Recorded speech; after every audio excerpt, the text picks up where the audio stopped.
what is the primary mission and goal of the Central Voting Bureau?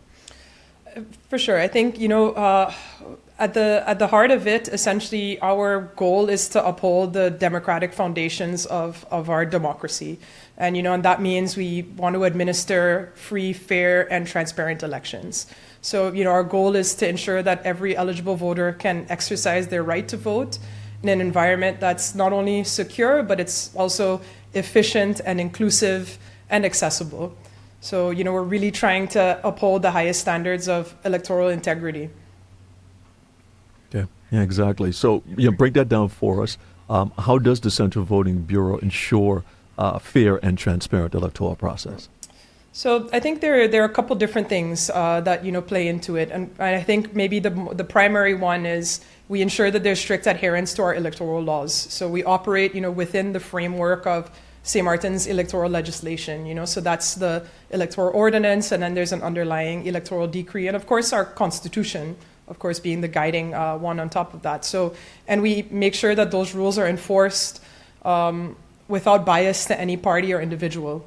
And besides that, I think another element that's important is the fact that the Voting Bureau is an independent body, and in that sense that we're free from any political interference, and we oversee, and we're free in that sense to oversee the electoral process. So we ensure impartiality in that sense. And I think another example is transparent vote counting.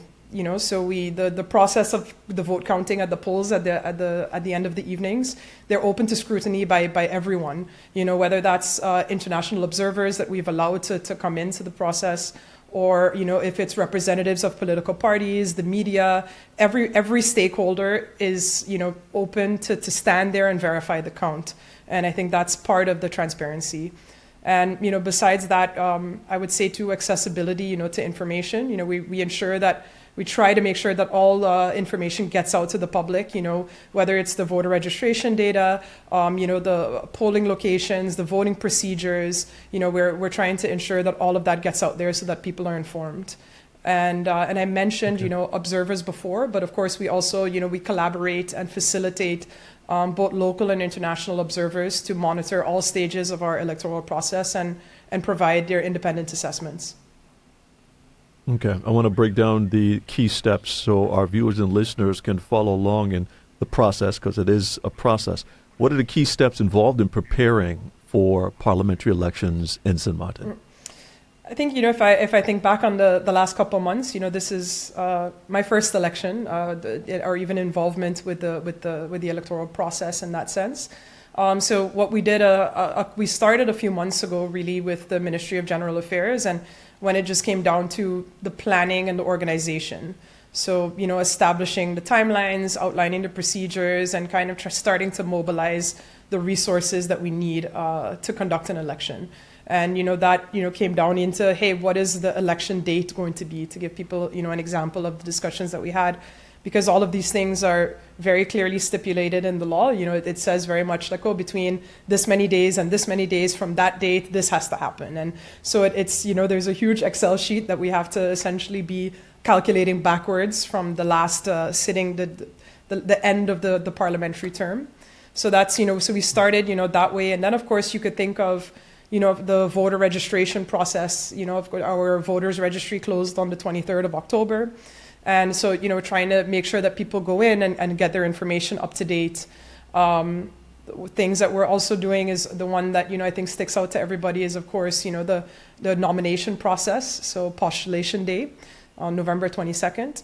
So we manage, the submissions of the candidate lists, and we verify that the eligibility of the candidates, and we approve the final list of candidates.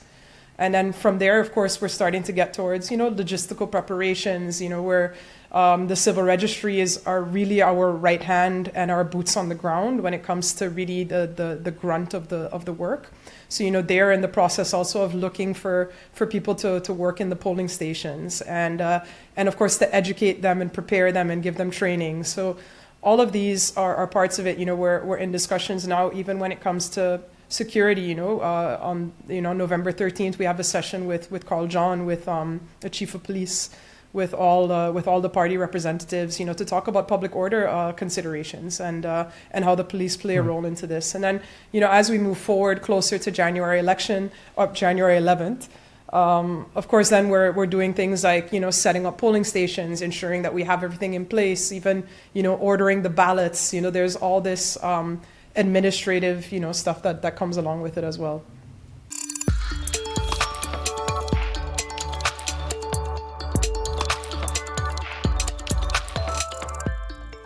If I'm correct on this, the interim head of personal affairs have been appointed. Can you tell me for how long, and if there were background checks or screening done for this person that I believe is working for SOAB? I did myself a Google search, and my research and the answers I got wasn't that nice. So I'd like to know what government did in the appointment of this person. Thank you for that question. I thought we dealt with this already. We do have an interim head, yes, at Personal Affairs, a professional with many, many years, also experience within government, so she understands government within the Dutch Kingdom, the Dutch Caribbean, I should say, both in Curacao and Aruba. Yes, there was some negative news that was in the press, in the social media specifically, that had to be taken down because there was absolutely no actual arrest in this case, and therefore the media was supposed to take that down. The person in question is handling that together with her lawyers to have her good name cleared. There was a very strict recruitment done via SOAB, and this person comes very highly recommended and has already been impacting some of the change that I mentioned and assisting us to get some of the things that had been online and also required as a result of some of our B measures within the reform package that we are diligently working on to improve. As you know, we did a research within our civil service, and everything that came out of it was things that you could say, of course, we know this, but when you have the tangible results and the recommendations, you actually need someone to spearhead that. And so that is what Ms. Stix is being charged to do, together with the staff and together with the management team, and thus far has been doing a pretty good job of it. The engagement was initially only for 3 months, but we are seeking ways to have it continue for a longer time because we see the need for it to be able to revamp, as we're also busy with the restructuring of the Ministry of General Affairs as well, which is why we needed that this training that we're busy with. So we're having this training and a follow-up one because, of course, not everyone is able to do it at the same time, as well as middle management needing to do it as well. But I do, while I appreciate the question, it is unfortunate. I similarly had to go and have my name cleared, and hopefully when I get the results of the court, that will be the end of that. There were no actual charges pressed. And, sometimes politics can play a role in what happens to people, and there is actually no record as such. And we trust the skill set, we trust the work ethic of said person who came very, very highly recommended. And we do need that level of professionalism to move the personnel affairs. We're in discussion with the unions, and I believe that that is also at a far stage to bring some needed change to the legislation, where the remuneration and other working conditions of our civil service is concerned. We have a social worker in place that civil servants can visit, and we are devising plans to improve the working conditions for our civil servants. So again, I ask their patience as we work out those recommendations and their cooperation as well, because it will take all of us working together to bring about the needed change. We did got reports of this, and so I'm asking you this is because it's a little bit of a foreign affair matter, but also justice. And since the Minister of Justice is not here, I find it necessary to ask you. There are reports that at least 3 Haitian nationals have been deported, and the minute they landed there, they lost their lives. We all know that Haiti has a civil war going on. There are people being killed left, right, and center. So, if in fact these persons were deported, are you aware of how many international conventions have been violated? And what does the government intend to do? Yes, if people are not registered, they're not legally residing on the island, then the question is yes, they have to be deported. But in the case where there's a civil war taking place, how does government intend to proceed forward? It's very, very unfortunate. I have not heard this story specific to what you are referring to. I know in a previous press briefing, the minister did address, it was asked again, or something related to deportation was asked. I do know that the minister put in quite a period of time where she gave persons the opportunity to regulate themselves. It's unfortunate if persons did not make use of that opportunity. I cannot say, honestly, what took place in this case. And as you mentioned, foreign affairs and conventions being overgetreden. Conventions being, what's the word you used? International conventions being violated, correct. I couldn't come on that word. I would have to look with my Foreign Affairs Ministry and the Foreign Affairs Department and the Justice Ministry as to what exactly took place and how. I cannot give an answer to that. But if indeed that is true, then of course to those families and friends, my deepest and sincere condolences.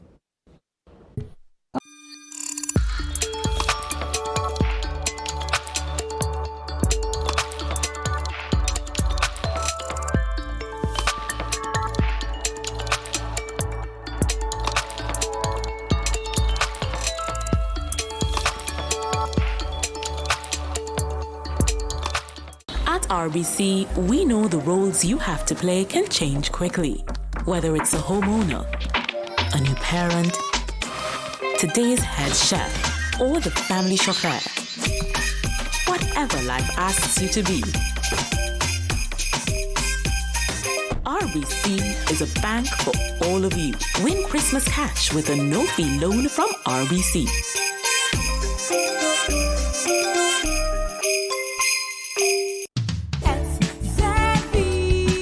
Your social and health insurances. Your social and health insurances. Are you SXM insured?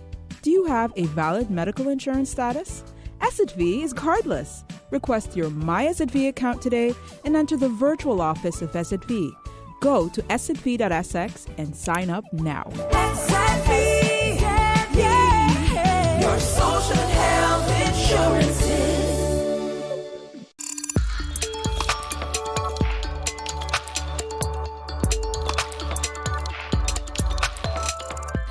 The upgrading of sports facilities. Additional funds was allocated for the ERP program financed by the trust fund. When can we see tangible activities taking place with the upgrading of these facilities? Upgrading of the indoor sports facilities of the schools. Those are on the agenda to start next. And the other facilities that are under the NRPB World Trust Fund, that schedule I do not have. So I cannot tell you per date, because that is what you would want to have, exactly the date when those would be starting.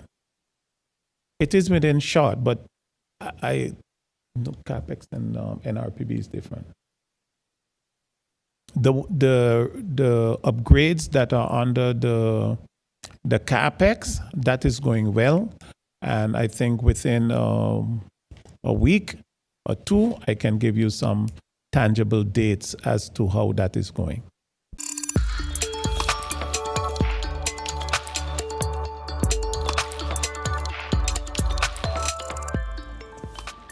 We are right now in a well, and they are pouring water on us in that well to see how long we will survive.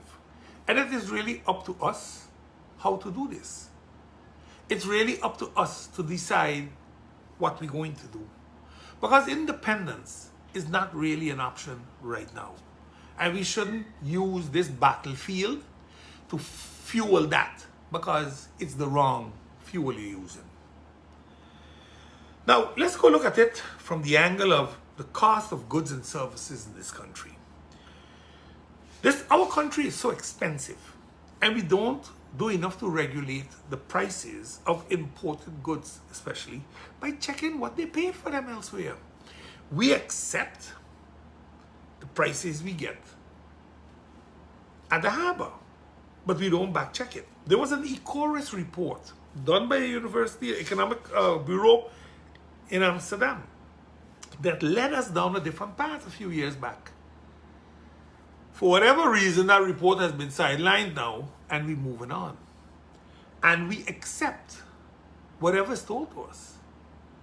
Eggs were $10 a time. Now they're back down to $3, and we accept it.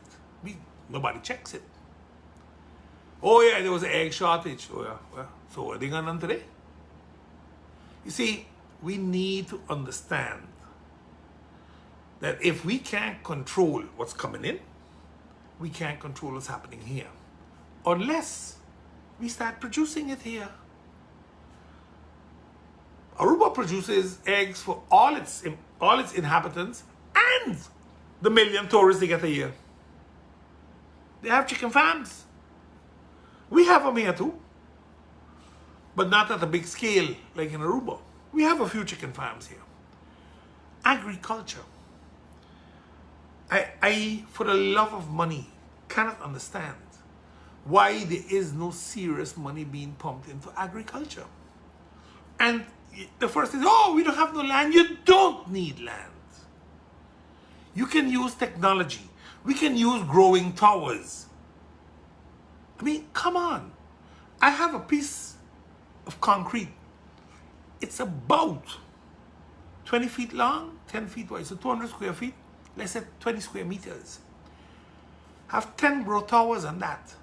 That produces every cycle 360 heads of whatever I plant. Well, my daughter does, not me. Let me not take credit for what's not mine.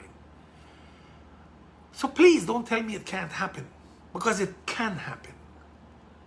The problem is, we don't want to give people a chance. We have an entrepreneurial program. Most of the people can't get a loan. They don't qualify. You make the rules so difficult that people can't qualify. Are you really helping the entrepreneurs, or are you helping your mindset? Because that's the question we need to ask. We don't have a fishing fleet to say, hey, let's go on the Sabre Bank. We own a good piece of the Sabre Bank. Let's go there. Let's exploit the fishing. Let's use part of the lagoon or the coastline to do lobster farming, shrimp farming. We can do it. Invest in that, people. If we want to live a better life and eradicate poverty. But if we don't do this, then we should stop talking about it, because then we're not serious about it. These are the problems that we face. It's going on 4 years now that I've been talking about legalizing the cannabis industry. It's $1 billion industry. The islands around us have done it. We need all kind of studies for something that has been going on for 50 years in Holland. We are the stupidest group of people put together and call the government. I'm telling you. We don't have the interests of the people at heart. We have our own pockets at heart. I think a politician said it. If they would just stop thieving for 1 year and lying, we will be well off as a country once again. And I sincerely believe that.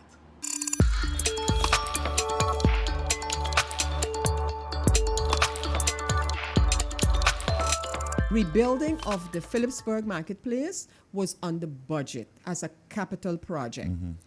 By amendment, it was taken off. And we were told, when asked, but how are you then going to rebuild the marketplace? We were told it was the harbor that was going to do that. We then understood, oh no, not a harbor. It is Royal Caribbean. So we're like, okay, so do you have an agreement with them? What does the agreement entail? Will they finance the entire project, which also supposed to include the bus terminal and so? That went dead. That went completely dead. And then we're understanding that it should be part of the capital projects for which the government of St. Martin received and received or should be receiving the loans to do it. Right. So we're asking, when are you going to do it? What is going to be the transition for these persons? It is heartbreaking, really heartbreaking, especially during the past weeks when the weather was so unpredictable, and you're seeing, especially these ladies, there are also some gentlemen there, trying to safeguard their stuff and their items and their entire inventory, because that's where they have, and you see and tourists helping them in the rain, you see tourists helping them sometimes. Yes, you've seen that. You have seen that, but we hear nothing. No. We hear nothing again. No, we heard something. Yeah, we a did. cheerleader stood up in Parliament and said, December 1st, it starts construction. I'm like, really? Yeah. December 1st, Yeah. the height of the season. Yeah. So we're going to watch. We're going to wait and see if December 1st that the construction will start. But it really irks me that they choose December 1st. Right. So December 1st So is, those ladies then can't they're gonna have sell to in move the high them season, to the back. basically. Oh. Yeah. by That's the the, intention. By at the the parking old, lot. old parking lot. Yeah. And I hope that there's signage for them. Yeah, exactly. Wow. Because this is the peak of the season. It is so unfortunate. It is so unfortunate. So they went from April to June September. to September to now. And December. this is now a member of Parliament on behalf of the minister saying Yeah. December 1st. Yep. Wow. So And Yes. Answers. we wait and see. Yeah. Wait And and then with all of this just hanging out there, and we clamoring for answers and for information that we then can share with the general public, and then you have a discussion which is taking place now about a election recess for Yes, Parliament. That's a new discussion right now. An That's election recess. An election recess. Wow. So before I put in a request a while back to ask for a faction leaders meeting. Right. This is an important faction leaders meeting because there's certain things as faction leaders I wanted us to address in time for the new term. The three things were, the first one was to discuss the ship jumping effects financially on Parliament. Right. What we can do to curtail that. The second one was to discuss budget per faction for Parliament for legislation, which has never been done. The third one is to discuss Parlatino, that we, at least, I remember back in the days when I traveled, I would come back and give a full report of what I've learned. So at least maybe consider that. Right. Presidium then made it their business to add two more agenda points, and one was exactly what MP West got. So up to now, we had our meeting, and listen, there was so much dancing around that meeting. We couldn't get no decision made. They postponed it. MP, we need to admit that the issue of the election recess, because remember, the meeting that I referred to from last Friday, Right. discussing the Integrity Chamber law amendment, and then the proposal to actually postpone that agenda point until those who want to come with an amendment are ready with it. And I was like, I issued two statements at a time in the meeting. One, so I hope that if the chairperson of Parliament accepted, which eventually they accepted the proposal to postpone a meeting based on the fact that members did not yet do what they would have wanted to do and come with an amendment, Right. I hope then that would be applied across the board. So tomorrow or the next day, when another MP say, could we postpone this meeting? Because I wanted to come with a change to what is before us. But I also said, the way we are sitting here and waiting to see if a meeting can take place, if you're going to have enough members, we might as well have an election recess. Yeah. And next thing, Right. I see it on the docket. on On the the docket. right of the faction leaders leader meeting. meeting. Wow.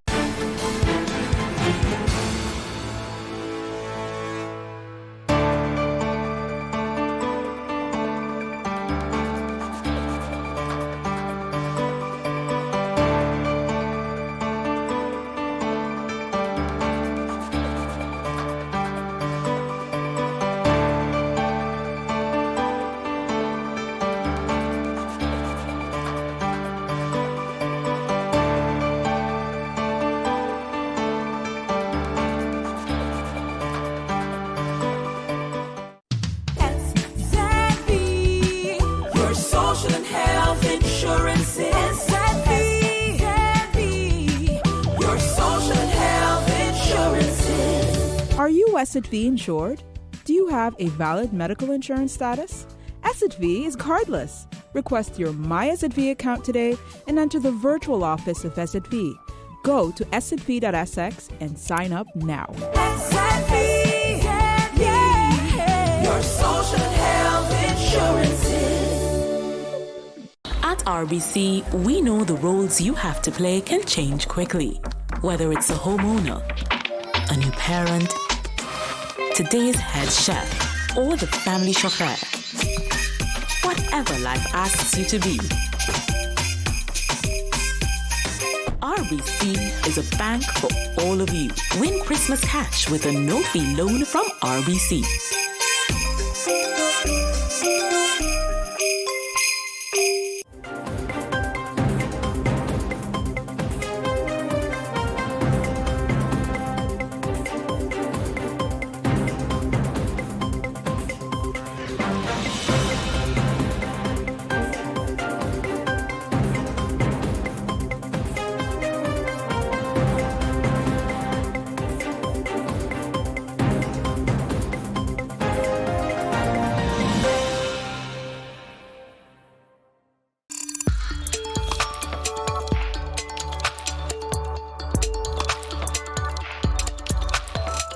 So our rum is distributed by a Mexico group of companies, one of Ghana and West Africa's largest distributors.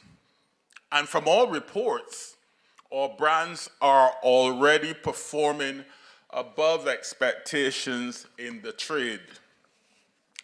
Under the guidance of Export Barbados and the Shop Barbados initiative, we are preparing to introduce new consumer packaged goods to the Ghanaian market within the coming weeks.